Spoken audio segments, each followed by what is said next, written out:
नमस्कार, आप देख रहे हैं विमर्श न्यूज। मैं हूं आकाश आपके साथ।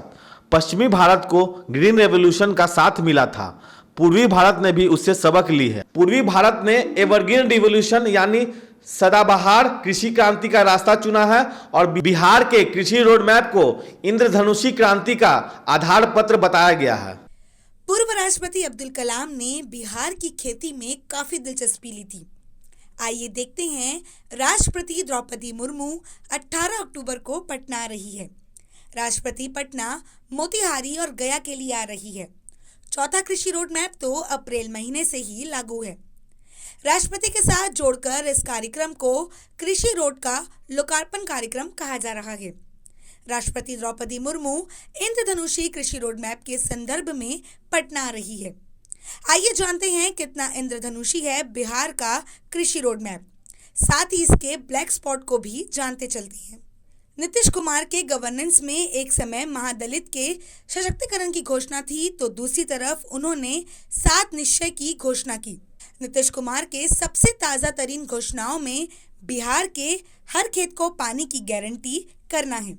हालांकि शासन की गलियारे में इस घोषणा पर बहुत अधिक बात नहीं होती।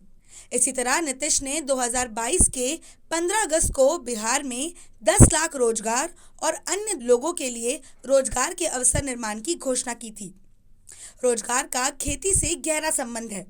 सिंचाई की व्यवस्था ना हो तब तो मौसमी खेती तक ही सीमित रहेंगे। बिहार की नदियों के अविरल और निर्मल बहाव की गारंटी करते हुए नदियों से हरित खाद, सिंचाई और बिजली की बहुत महत्वाकांक्षी इंजीनियरिंग योजना पर कृषि रोड मैप का ध्यान नहीं है। कृषि रोड मैप में 23 तरह की फसलों के विकास और उनके लिए प्रमाणित बीज पैदा करना और बी निर्गमन के माध्यम से किसानें उपलब्ध कराना महत्वपूर्ण है। चलिए हम चौथे कृषि रोड मैप को जानते हैं। कृषि क्षेत्र रोजगार के अवसर और रोजगार की परिस्थितियों को बढ़ाने का क्षेत्र है। चौथे कृषि रोड मैप को अप्रैल में शुरू किया गया। अभी राष्ट्रपति आ रहे हैं और यह मार्च 2028 तक के लिए है। कृषि विज्ञान केंद्र और कृषि प्रौद्योगिकी प्रबंध अभिकरण दोनों को मिलाकर आत्मा कहा जाता है। आत्मा के द्वारा चुनौतीपूर्ण लक्ष्य हासिल करने की बात कही गई है और 14 सूत्री कृषि रोड मैप बनाया गया है। पहला कृषि रोड मैप उत्पादकता बढ़ाने का ऊंचा लक्ष्य नहीं रखा सका। बिहार में कुल 234 लाख एकड़ जमीन है और इसमें से शुद्ध फसल क्षेत्र 140 लाख एकड़ है।